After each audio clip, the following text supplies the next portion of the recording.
Comment faire en sorte d'être référencé par les intelligences artificielles. Encore 3 jetons, je te l'achète à 2 jetons. Tu m'as vendu le truc en 2 secondes. Ça veut dire plus de FAQ, plus jamais besoin de répondre à des questions. T'as pas besoin d'IA là, t'es trop profondeur. Bonjour à tous et bienvenue dans The Room, le talk show où on montre aux dirigeants comment repenser leur métier à l'ère de l'IA. Aujourd'hui, on ouvre une room très sportive puisqu'on ouvre la room du Paris Basketball avec Simon Lenoir. Hello Simon. Bonjour Chloé. Comment ça va ? Très bien et toi ? Très bien, bah écoute, je suis hyper contente de t'avoir aujourd'hui avec nous. C'est partagé. Est-ce que tu peux nous raconter qu'est-ce que c'est le Paris Basketball et qu'est-ce que tu fais là-bas ? Simon Lenoir, donc je suis responsable billetterie et hospitalité du Paris Basketball. Okay. On joue à l'Adidas Arena, qui est une salle multimodale qui est donc dans le 18e, qui est une salle qu'on a inaugurée le 11 février 2024 avec près de 8120 spectateurs. Et donc mon rôle, c'est de m'assurer qu'elle les remplit, c'est de générer des revenus et de m'assurer que les clients soient satisfaits de ce qu'on fait pendant les matchs. Le Paris Basketball, du coup, ça existe depuis combien de temps ? Ça existe depuis un peu plus de 7 ans. Ça a été créé le 12 juillet 2018 par un Américain qui s'appelle David Kahn, accompagné d'un autre Américain qui s'appelle Eric Schwartz, et qui a eu la chance d'évoluer dans le 13e à la Halle Georges Carpentier avant d'arriver à l'Adidas Arena, qui faisait partie de l'environ, en tout cas des objectifs du projet dès le début, donc dès sa création. Le Paris Basketball, il se gère du coup comme un club sportif. C'est quoi les dimensions d'un club sportif ? Comment tu gères un club sportif ? Il y a une partie commerciale, il y a une partie aussi sport. Ça reste un club de sport, mais qui a quand même un but lucratif, ou en tout cas un but de rentabilité. Et donc ça se gère comme n'importe quelle entreprise. Ensuite, dans l'entreprise, tu as des secteurs qui sont différents. Donc évidemment, ce qui prédomine, c'est l'aspect sportif. Et c'est ce qui fait vivre le club, parce que tu te retrouves surtout sur les scènes de match, là où on va avoir du public. Et c'est là qu'est le Paris Basketball et qu'est la vie du Paris Basketball. Mais à côté de ça, tu as plein d'autres choses dans l'aspect sportif, le centre de formation, l'équipe féminine, etc. Bref, tu as l'aspect sportif. Ensuite, tu as l'aspect administratif, dans lequel là, tu vas avoir plein d'autres métiers. Tu as une équipe commerciale billetterie, tu as une équipe sur la prod hospi, tu as une équipe sur la prod billetterie, tu as une équipe sur le sponsor, tu as une équipe sur le merch, tu as une équipe sur la stratégie, le digital, en com, en admin, financier, event. Et chez nous, il y a un vrai besoin sur l'aspect commercial, beaucoup plus que dans plein d'autres clubs français, ou dans d'autres clubs, j'entends basket français, mais dans d'autres clubs même européens. En fait, on est beaucoup mieux structuré sur l'aspect commercial, parce que je le disais avant, le Paris Basketball existe depuis 7 ans et demi, enfin bientôt 8 ans, et donc il a fallu se développer très vite. Donc très vite, on est passé de la première saison, tu vois, sur la billetterie, qui est à peu près 50% de ce qu'on fait aujourd'hui en termes de revenus. On est passé de 100 000 euros à 10 millions d'euros l'année dernière. Incroyable. Donc, besoin des... En 7 ans. Ouais. Et t'étais là, donc toi, t'es arrivé en plus au tout début de... Ouais, je suis arrivé de la première saison en février 2018, tout à fait. Et donc oui, on a pas mal évolué. Comment tu fais aimer un sport, en fait, aux gens ? Aujourd'hui, le basketball, c'est pas un sport qui va parler uniquement aux fans de ce sport. En fait, c'est hyper accessible. Et la force du Paris Basketball, c'est d'arriver sur un marché sur lequel t'as un besoin pour un basket un peu plus moderne, parce qu'on lit souvent à la NBA. En France et en Europe, tu avais un basket qui est souvent lié à l'Euroleague, la FIBA, etc., qui est un basket qui est vraiment concentré sur la performance sportive, mais la NBA, c'est vraiment le show. Et donc nous, quand on a été créé, on a vraiment apporté cet ADN, et ça a été suivi ensuite en France, en Europe, de venir créer un show qui est vraiment une assurance d'avoir une animation, quelque chose de cool à chaque moment pendant ton match, mais aussi en dehors du match. Donc un interquartant, une mi-temps, c'est l'occasion d'avoir une animation. Ah, c'est incroyable. Et donc c'est un truc qui est vraiment très cool, parce que ça te permet en fait de parler à plein de personnes, que ce soit des fans de basket, des fans de show, donc globalement tout le monde. Ouais. Et parfois on peut même parler à des communautés spécifiques, parce que on organise, l'Africa Game, le Chinese New Year Game ou le Green Game, tu vois. Donc on peut parler à des communautés qui sont dédiées ou qui ont des enjeux qui sont liés. En fait, c'est vraiment réinventer l'entertainment, mais à travers un sport. Typiquement, moi qui connais pas du tout les règles de basket, etc., tu penses que je passerais quand même un bon moment, j'imagine. Si je te disais non, je serais mauvais vendeur. Donc oui, évidemment, tu passerais un bon moment. Et souvent, on aime bien donner l'exemple, mais on a des personnes qui me disent « Ouais, mais moi, j'aimais pas trop le basket. Et depuis que je vous connais, première chose, je suis le basket. Ouais. Donc je commence à m'informer sur ce qui se fait, mais pas qu'au Paris Basketball. Et en plus de ça, je suis un fou, quoi. Alors, j'avais des émotions que je vivais pas avant. Parce que je suis là, parce que y a de l'émotion, etc. Tu m'as vendu le truc en 2 secondes, là. C'est le principe. T'as pas besoin d'IA, là. T'es trop profondeur. Ce que je te propose, je te rappelle les règles de The Room rapidement. L'idée, c'est que on rentre dans ton métier, qu'on comprenne ton workflow de travail. Tu le dis, il y a des phases de ton travail qui sont assez communes à d'autres métiers. Ouais. C'est-à-dire sur la partie, par exemple, vente, trouver des sponsors, trouver les bons clients, créer des offres premium, répondre plus vite aux billetteries, faire revenir une communauté. Donc tout ça, c'est des blocs de travail qu'on va regarder ensemble. Et moi, à chaque fois, je vais te proposer des solutions d'IA, essayer de voir où est-ce que ça peut te faire gagner du temps pour en passer plus, justement, sur ce que t'aimes faire, qui, j'ai l'impression, est parler avec des gens et vendre le basket. Ouais, j'aime beaucoup. À chaque bloc de travail, il y a 1 ou 2 démos IA. Et à chaque fois, je vais te donner un prix. Donc, t'as 10 jetons au début de l'épisode. Et le but, c'est de parier tes jetons sur les solutions que tu trouves les plus innovantes. J'ai 10 jetons sur l'entièreté de l'épisode. Tout à fait. Juste comme je souhaitais. Okay. Je retranscris les 4 blocs que j'ai identifiés. Ouais. Le premier, de ce que j'ai compris, c'est tu dois trouver les bons clients. Le deuxième, c'est créer des offres premium sur mesure pour ses clients.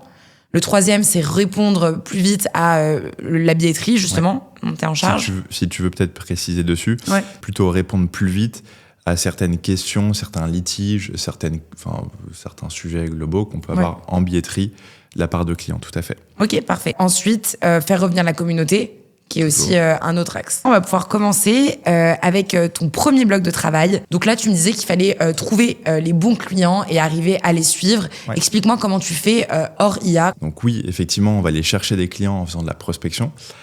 Et dans ce sens, on peut faire de la prospection physique avec des salons, des business clubs, des réseaux d'affaires. Et en complément, on peut aussi faire de la prospection téléphonique, mailing, la totale. Et donc, on va créer des séquences en fonction de la clientèle qu'on va cibler. Et donc, pour cibler la clientèle, on va évidemment se servir de notre ordinateur. Et donc, on va utiliser les sites web, on va utiliser LinkedIn, on va utiliser ce qu'on peut retrouver sur d'autres bases de données. Et toute l'idée après, c'est évidemment de le lier à notre CRM qui est HubSpot aujourd'hui et de s'assurer que sur le CRM, on puisse facilement retrouver les informations qui sont liées aux clients, enfin aux prospects en tout cas. Et donc, avoir plein d'infos sur, est-ce que c'est une boîte qui est intéressée par ce qu'on est capable de proposer, relations publiques, de la visibilité, etc. Est-ce que c'est une boîte qui organise des événements en interne? Donc, on va servir de ces informations, on va faire un peu d'enrichissement, etc.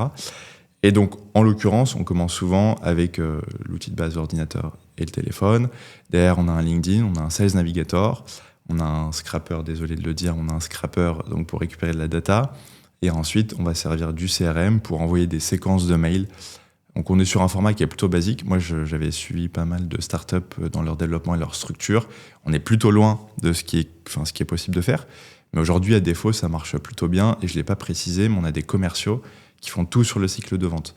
Okay. Des BDR, AE, un mix des deux aujourd'hui. Chasseurs-éleveurs sur le sport souvent, comme c'est dit. Et donc, on a des gars qui accompagnent nos clients depuis la prospection, donc jusque la resignature, pour s'assurer justement que quelqu'un soit suivi du début à la fin, parce que c'est super important, comme on vend un produit plein d'émotions. C'est cool d'avoir quelqu'un qui t'accompagne. Donc, voilà. Ok, trop bien. Et c'est quoi les problématiques encore aujourd'hui qui sont liées à ça? C'est quoi les zones un peu d'ombre où tu vois qu'il y a du temps qui est perdu, où ça pourrait être amélioré en termes de process? Autant, tu vois, sur la prospection physique, en soi, il n'y a pas vraiment de sujet, parce que la prospection physique, à partir du moment où tu as sélectionné un salon qui fait sens, ou un business club où tu sais que tu as du potentiel, en soi, nécessairement, la prospection physique te prend plus de temps parce que tu as des déplacements, etc.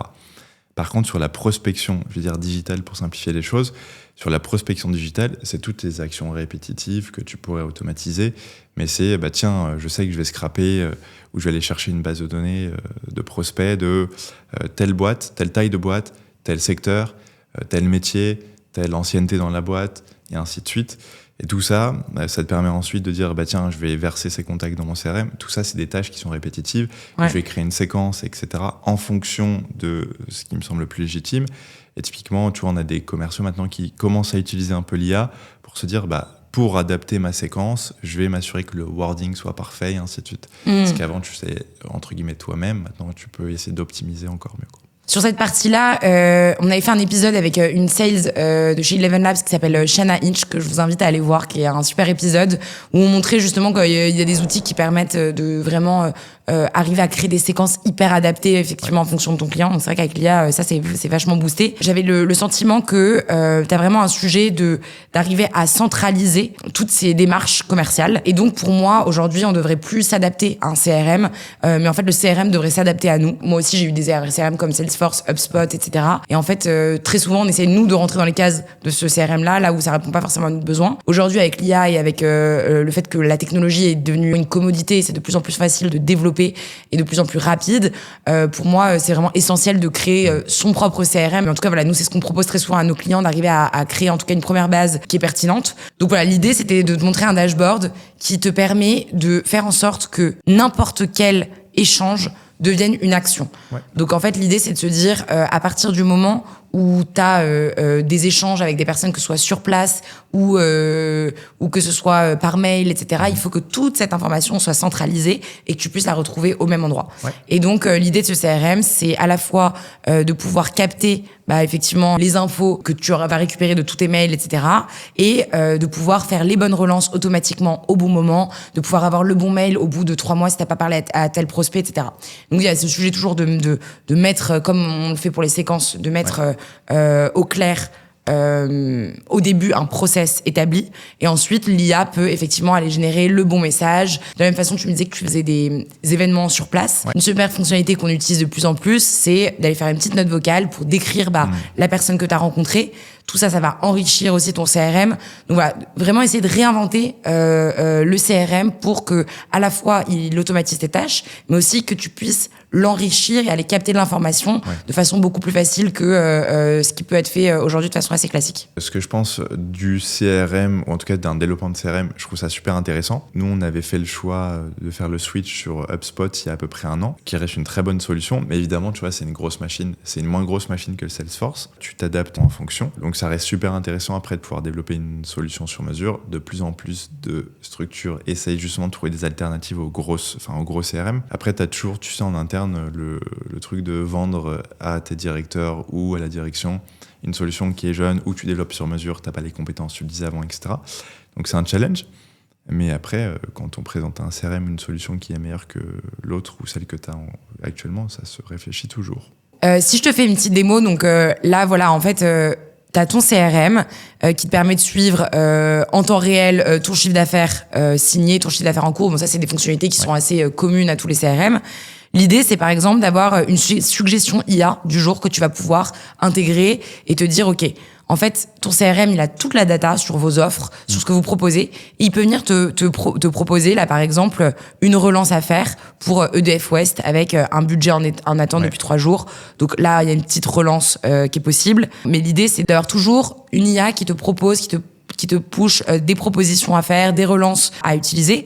De la même façon, ça peut te permettre de rester à jour sur toutes les actions et de se dire, chaque échange que j'ai eu, autant en physique que par mail, que sur LinkedIn, tout est centralisé et je vais pouvoir arriver à faire des relances optimisées. Qu'est-ce que t'en penses ? J'en pense que c'est très bien. Et tu vois, la suggestion il y a du jour, en soi, c'est la continuité de ce que HubSpot ou même d'autres CRM proposent avec les automatisations. J'ai pas échangé avec EDF West depuis 3 semaines, mais j'avais envoyé une propale.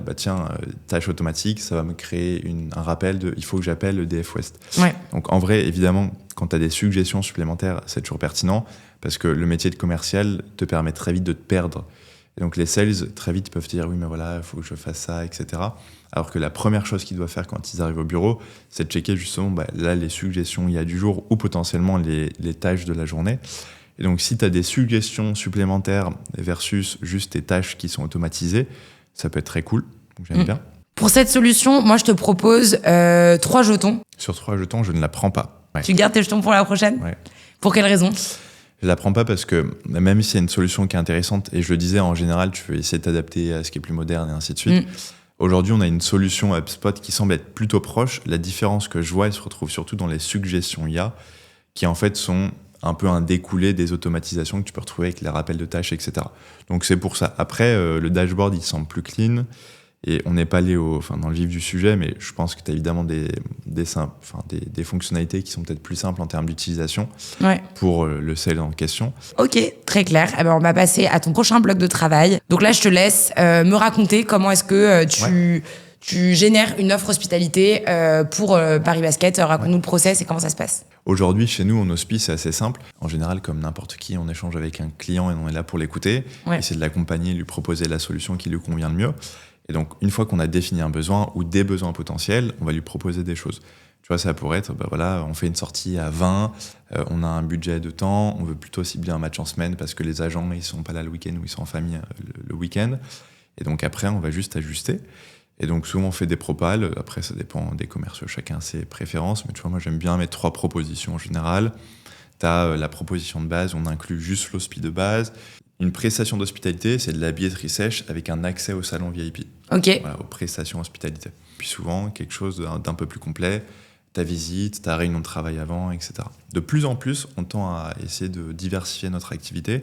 Et ce que je viens de te citer à la fin, qu'on lie aussi à l'activité MICE, événementiel, séminaire, etc. Ça, c'est ce vers quoi on tend parce qu'on se rend compte que c'est un vrai besoin des boîtes. Concrètement, tu vas proposer en fonction des offres, tu reprends des mails que tu as déjà, t'envoies, ça prend quelle forme? Après avoir échangé avec le client, en général, l'échange avec le client, il te permet de définir ce qu'il veut. Mais donc, tu as peut-être fait la présentation des produits. Souvent, on va présenter les 3 produits qu'on a ici. Ton courtside club, le Central House, les suites. Ça permet au moins de donner un ordre d'idée et en gros de faire comprendre que le courtside club, tu vois, c'est un truc intimiste. Le Central House, c'est un truc qui est plus dynamique, il y a plus de monde. Et les suites, c'est un format qui est vraiment encore plus intimiste, plus privilégié, et tu te retrouves avec ton maître d'hôtel, etc. Ok. Et donc, en fonction des réponses du client, du budget, et ainsi de suite, on ajuste.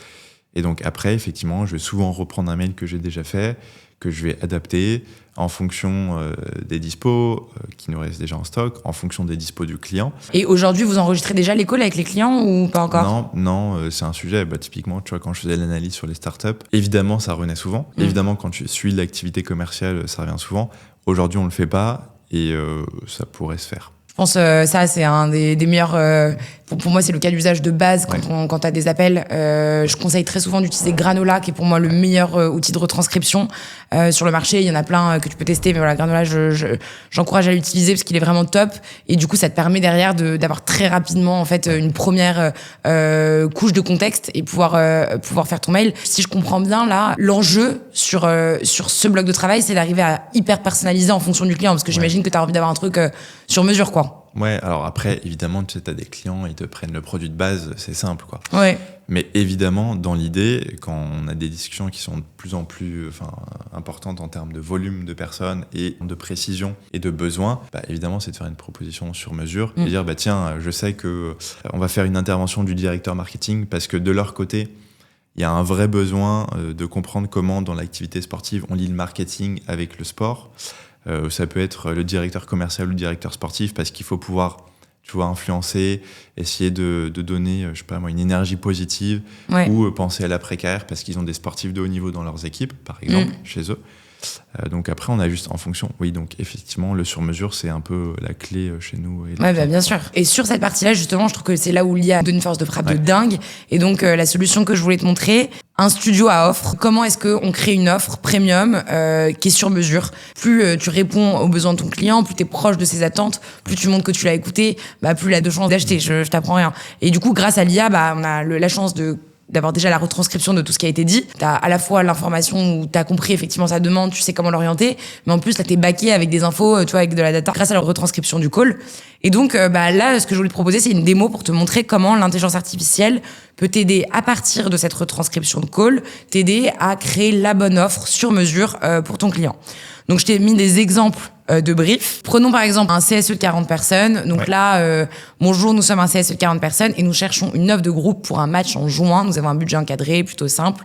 Nous voulons que l'expérience soit fluide et conviviale. Donc là, si on imagine qu'on a un message entrant, mais de la même façon, on imagine de connecter ton Granola avec la transcription. Et donc là, on va faire générer une offre, analyse en cours. Donc l'IA va structurer une offre.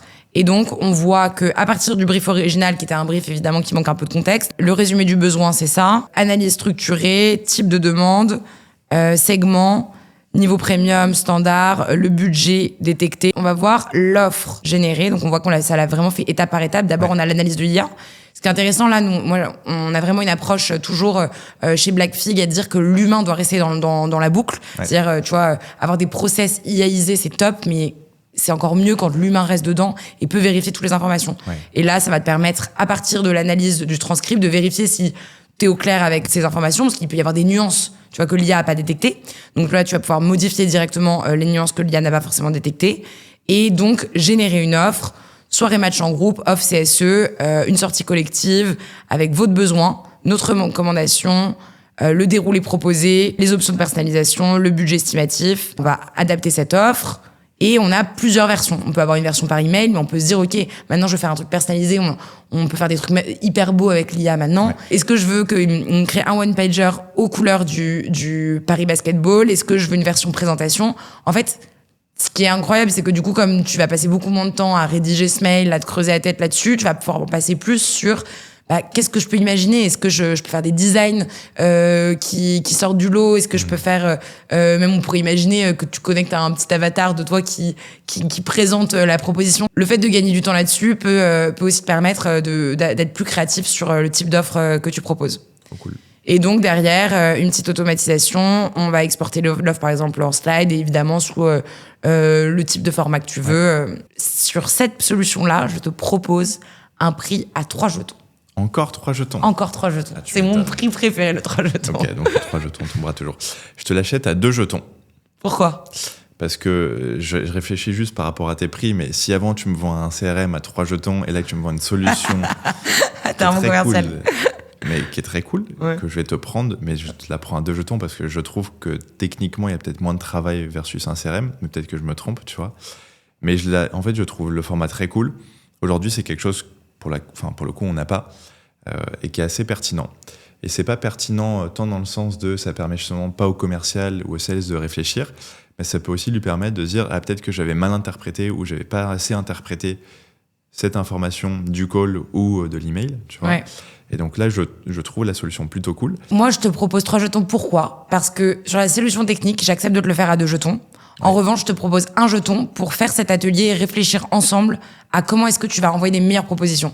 Donc en fait, le jeton de plus, je te le vends plus sur la solution technique, mais là, je t'ai proposé tout ce qui était possible de faire. Mais je te propose un atelier pour se dire, OK, tes clients, ils réagissent comment ? Et je vais te sortir la meilleure façon de voilà, est-ce que ce sera une présentation avec ces couleurs-là ? Je te fais même le design de la présentation. C'est vrai. Je te dis oui à 2 jetons. Pourquoi ?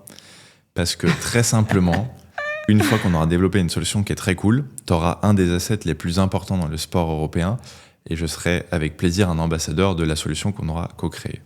Ah, ça m'intéresse. Bon, voilà. Allez, ça y est, je te l'ai fait à 2 jetons. T'es pas facile, hein. Oui, tes clients, ils doivent s'accrocher, hein, parce que je suis fière de te dire que t'as remporté la première solution. Donc, donc ça, c'est une bonne chose. Et on va pouvoir passer à ton prochain bloc de travail, qui est sur ce sujet billetterie. Est-ce que tu peux m'expliquer comment tu gères la billetterie aujourd'hui ? Comment ça se passe ? T'as 9 sales avec une répartition en fonction de secteur, de cible, etc. Et sur l'équipe billetterie, aujourd'hui, en direct, ils sont 2,5 à travailler. Il y a une personne dont le métier, c'est plutôt l'administration des ventes qui aide aussi sur la billetterie. Et donc, ils sont 2 à plein temps. Et l'idée en billetterie, c'est de s'assurer évidemment que le site web et que tout ce qu'on fait en billetterie soit fonctionnel. On a plein de questions de la part de clients, de prospects qui vont passer en ligne, etc. Parfois des questions très bêtes, questions d'accessibilité, questions de praticité par rapport à mes billets, comment je les présente, et ainsi de suite. Donc évidemment, on a une FAQ. Et en l'occurrence, donc, on essaie d'y laisser plein d'informations. Il y a plein de personnes qui passent à côté ou qui ont besoin d'aller plus loin. Et là, l'idée, ça va être de leur répondre sur des sujets parfois même commerciaux. Est-ce que je peux passer de mon billet en catégorie or à du billet en catégorie VIP ? Oui, comment on fait, etc. Et je te disais avant, il y a plein de questions très pratiques qu'on pourrait, entre guillemets, éviter. C'est quoi l'interface où les clients posent leurs questions ? On a un formulaire en ligne sur le site où tu étais avant. Ils peuvent nous envoyer un email de billetterie du Paris Basketball. Donc tu récupères toutes ces questions à travers 3 canaux, 1 les emails, 2 les appels entrants et 3 sur le site. Du coup sur cette partie-là, je voulais te montrer une solution pour te dire en fait quand il y a des gens qui vous appellent toute la journée pour savoir sur la billetterie et des questions effectivement qui existent en base de données, je voulais te montrer avec Eleven Labs qui est la meilleure solution sur tout ce qui est agent vocal.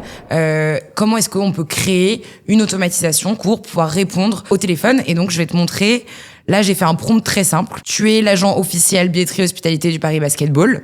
Tu vois, lui il sait que c'est pas club. C'est beau. Ton rôle, tu aides les appelants à obtenir rapidement une réponse claire concernant les matchs, les billetteries, etc. Objectif business, à chaque conversation, tu dois chercher à faire une de ces 4 choses, répondre immédiatement si la question est simple, qualifier la demande, etc. Et donc là, en fait, ce que je peux aller faire, c'est aller copier-coller directement le FAQ et je vais lui dire à la fin, tu vois, de mon prompt, là j'avais fait un prompt assez long, mais donc tu vois, là je lui mets un exemple de question-réponse, donc je lui mets la question, rendez-vous des places pour les matchs à l'extérieur. Donc voilà, donc sur l'interface Eleven Labs, tout simplement, bon, je suis pas retournée dedans, mais globalement tu vas dans les agents, t'as une façon hyper facile d'y aller, t'appuies sur les agents, tu fais ton prompt, là je lui ai donné plein d'informations parce que je l'ai créé, d'ailleurs mon prompt je le fais toujours à partir d'un autre LLM. Moi c'est vraiment principalement Claude que j'utilise. Je vais sur Claude et je lui dis ok, aide-moi à créer un agent sur Eleven Labs pour répondre à des questions FAQ billetterie.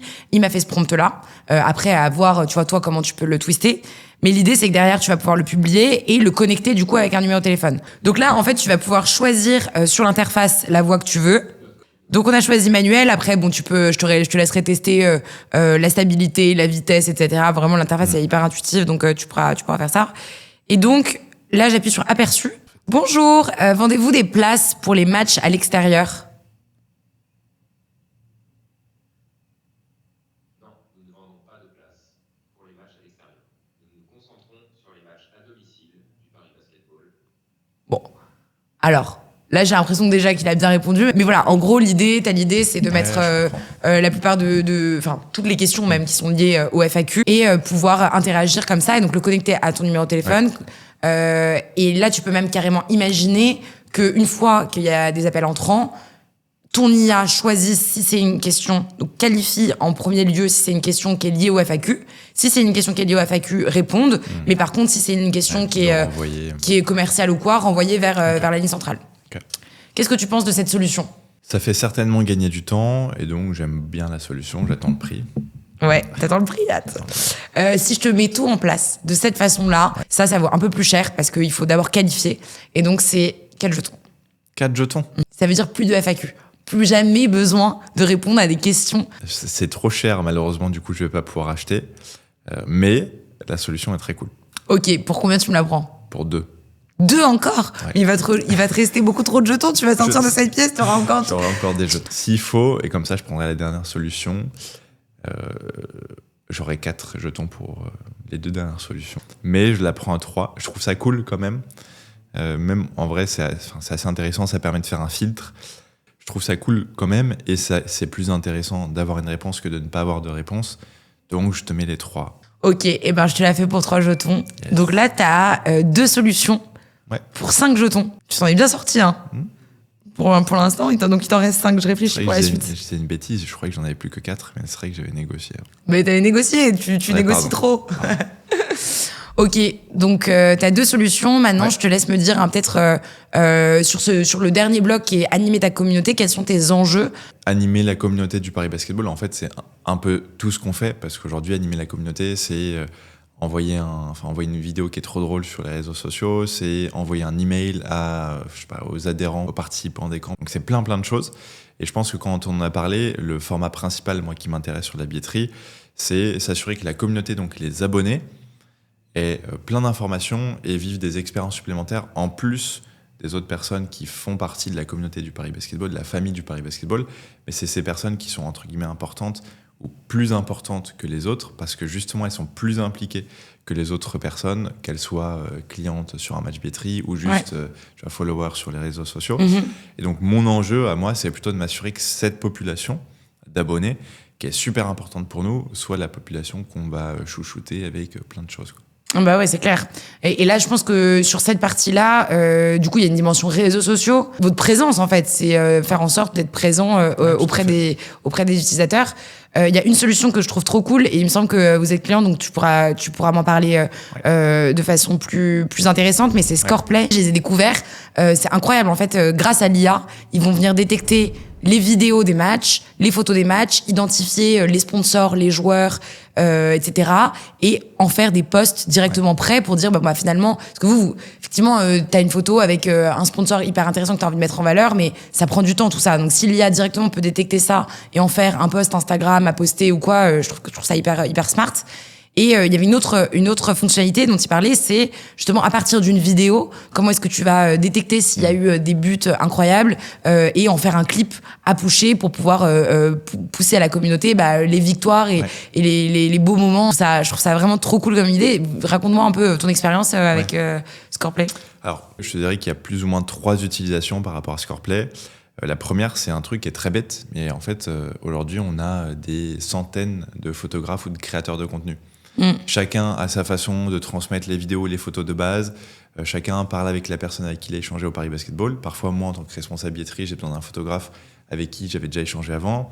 Ensuite, la majorité échange avec notre responsable com. Et donc, là, l'idée de Scoreplay, c'est de pouvoir dire tiens, en tant que photographe, dépose tout au même endroit. Et nous, en tant que Paris Basketball, c'est super simple. On leur a envoyé un lien, ils viennent déposer leurs photos. Donc, première chose, c'est pratique. Deuxième, par exemple, pour l'aspect sponsor, c'est trop cool parce que ça leur permet de ne pas avoir à chercher la photo de tel sponsor, et de juste avoir à chercher, tiens, avec le nom du sponsor, mets-moi toutes les photos où je le vois, sur les LED, sur l'écran, sur les maillots des joueurs, etc. Donc, tu vois, ça fait gagner beaucoup de temps. Et la dernière, c'est, par exemple, là, on était en voyage partenaire avec plein de clients, plein de partenaires, plein d'abonnés à Belgrade. Et tu vois, on fait plein de photos. Mais chacun fait plein de photos. Ouais. Et donc, l'idée, c'est de se dire, comme un album partagé, on va créer un album Scoreplay qu'on envoie. Et donc, tout le monde est capable de déposer ses photos vidéo qu'il a pris. Donc, après, ça te permet d'avoir tout au même endroit. Et donc, t'es abonné, tu veux trouver la photo qu'a fait l'autre abonné, que t'aimes bien et qui est avec toi, ou qu'a fait le photographe. En fait, tu peux tout trouver au même endroit. Donc, ça, c'est cool. Trop bien. Ouais.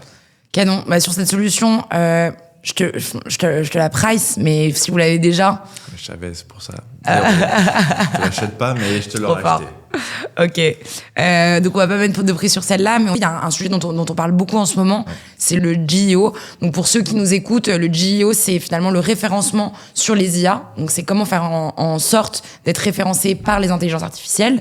Très concrètement, si je tape sur Claude, ChatGPT ou un autre LLM, quel est le talk show à suivre sur l'intelligence artificielle, si The Room ressort en premier, c'est que j'ai bien fait mon travail de GEO. Hyper important. Donc, on le compare souvent avec du SEO aussi. SEO, c'est sur tout ce qui est Internet. Et GEO, ça va être sur les IA, mais c'est évidemment deux choses qui sont très liées. Et donc, comment on crée une bonne présence? Je voulais déjà te donner quelques tips qui m'ont été donnés par Cyriac Lefort, qui est un copain qui a monté cette boîte Baby Love Growth que je trouve hyper intéressante, que je vais te montrer après. Donc lui, il nous donne des bonnes techniques. La première, il dit il faut être lisible. Donc avant que Google ou une IA puisse nous citer, il faut qu'elle nous comprenne. Et donc ce qu'il faut faire, tu vas sur Claude concrètement et tu lui dis crée-moi une checklist technique et éditoriale adaptée à mon site. Et à partir des URL, Claude est capable, grâce à ce prompt, de sortir déjà une première réponse. Je l'ai fait déjà ici pour le Paris Basketball. Et donc, il a fait une checklist de lisibilité. Les 2 points critiques à traiter en priorité absolue. Le deuxième type, c'est découvert des mots-clés plus cartographie des intentions. La plupart des stratégies SEO, et là, il parle bien de SEO, elles échouent parce qu'elles ciblent des mots-clés, pas des vrais besoins utilisateurs. Et donc, avec Claude, on va uploader ton positionnement sur le Paris Basketball, les pages des concurrents et des notes d'appel de clients. Donc, en gros, fournir le maximum de data. Et on va lui dire, génère 50 intentions de recherche que mes clients peuvent avoir. Et donc là, il va nous donner, finalement, c'est quoi les intentions de recherche. Donc, tu vois, ça, c'est une bonne pratique aussi. Et la troisième, c'est du contenu prêt à être cité. Et donc là, c'est en fait l'idée de se dire, Claude va nous aider à générer des briefs de contenu avant de générer des articles. Donc, créer un brief de contenu avec des citations ready, donc des citations qui vont être réutilisées. Et ensuite, générer évidemment des articles que tu vas pouvoir poster sur ton site. Donc, en fait, tout ça, ça peut être généré brique par brique avec Claude. Tu vois, t'as les prompts qui sont déjà utilisables. Donc, tu peux creuser un peu et ça fera en sorte que, déjà en SEO, en JEO, ça va remonter. Si tu veux pas t'embêter avec ça, t'as cette solution que je trouve géniale, qui s'appelle Baby Love Growth, qui est, je pense, le meilleur en Europe et même, il me semble, aux US sur le référencement GEO. Okay. Et donc, en fait, là, ils vont tout gérer eux-mêmes. Il y a aussi un sujet, ce qu'on appelle les backlinks. Donc, en fait, tu as un sujet où, finalement, tu as besoin que d'autres sites te réfèrent ton site comme un site top, etc. Et donc, ça prend un peu de temps. Si vous n'avez pas quelqu'un en interne qui est dédié là-dessus, utiliser une solution existante, ça peut être une bonne solution. J'aime bien. Et en fait, il y a un format qui est toujours intéressant, c'est le format de l'analyse. Et le format de l'analyse, qu'il soit fait par Claude, par un humain, par un expert, peu importe le format, même par quelqu'un qui connaît ou qui connaît pas, ou qui fait attention ou pas trop de base, c'est toujours intéressant. Et là, en plus, malheureusement, je sais pas le jargon technique, mais ça avait l'air assez intéressant, assez pertinent. Ouais. Donc, j'aime bien. Et peu importe la solution, que ce soit avec un prompt, parce que t'as des ressources en interne et tu peux le faire toi-même, ou avec une autre solution externe, pourquoi pas. Et comme il me reste beaucoup de jetons, Je crois que Tu vas balancer? Je peux payer. Donc vas-y, je te mets à 5 solutions le Je Géo. te prends à 4. Je veux repartir avec un jeton. Non, je te prends à 5. J'ai été trop contente de faire cet épisode avec toi. Est-ce que tu as peut-être quelque chose à nous dire sur comment est-ce que tu vois l'avenir du sport par rapport à l'IA? Est-ce que tu vois l'IA s'intégrer dans le sport? Quelles sont les choses que tu vois que tu imagines grandir? Est-ce que tu as une opinion là-dessus sur comment est-ce que ça va s'intégrer vraiment dans votre univers? Mais c'est ce que tu as présenté avec les solutions que tu as présentées ici, pas nécessairement celle-ci, mais avec des solutions. En fait, ça va pas nous remplacer, c'est nécessairement une solution d'accompagnement. Et je te l'ai dit, mais ce qui est super important, en tout cas au Paris Basketball et dans plein d'entreprises, c'est l'aspect humain. Pourquoi ? Parce que tu vas t'accompagner sur un projet émotionnel, parce que tu vas donner de ton temps pour un truc qui est très cool, que tu vas vivre, etc. Donc pour nous, c'est super important d'avoir l'humain encore. Tu vois, à nouveau, sur le scrapping ou sur l'automatisation de la prospection, il y a des choses qui doivent juste te faire gagner du temps et qui vont être super pertinentes. Après, il y a un vrai sujet sur la data, que ce soit sur la data par rapport à la performance des joueurs ou par rapport à la performance billetterie. Tu vois, nous, sur la partie pricing, aujourd'hui, on a un format de dynamic pricing qui est très simple, très artisanal. Moi, Simon Lenoir ou quelqu'un qui travaille dans l'équipe en billetterie a le sentiment qu'on peut aller chercher plus, on va augmenter les tarifs. Parce qu'on est sur une période de forte demande avec peu de stock, par exemple. Ouais. Mais à terme, évidemment, on fera comme plein de grosses boîtes, on aura du dynamic pricing automatisé avec de l'IA, du machine learning et ainsi de suite derrière, qui te permettra de dire, bon bah tiens, il pleut demain, t'as plus que 30 places en catégorie 1, le prix c'était 110 €, mais là on voit que t'as de plus en plus de connexions sur ton site web. En plus, qui plus est, on a vu, parce qu'on a fait l'analyse sur le match avant, que ça marchait très bien, et donc c'est plus 110, mais c'est 172 €, tu vois. Et après, il y en a une autre qui est plutôt liée à Scoreplay. Memento, c'est une solution qui te permet en gros tout simplement de dire tiens, moi je suis Chloé, ma tête c'est ça, j'ai pris une selfie, j'ai pris la photo, je suis comme ça. Et ça me permet de dire toutes les photos où il y a ma tête, tu me les ressors. Donc un peu comme Scoreplay, mais plutôt sur l'expérience client. Scoreplay le fait un peu moins. Et donc moi j'ai envie d'avoir les photos de moi en tant que spectateur. Et donc je vais utiliser cette solution. Si je le faisais de façon artisanale, ce serait très chiant à la main. Et donc là, ça fait gagner du temps. Je vous le rappelle, chez Blackfig, on accompagne nos clients dans leur transformation IA, on les accompagne dans le choix des meilleurs agents, des meilleures solutions. Et donc, ce qu'on fait finalement ici dans The Room, c'est ce qu'on fait aussi avec nos clients à plus grande échelle. Donc, envoyez-nous un message, chloé@theroom.com ou chloé@blackfig.tech. Merci beaucoup. Merci.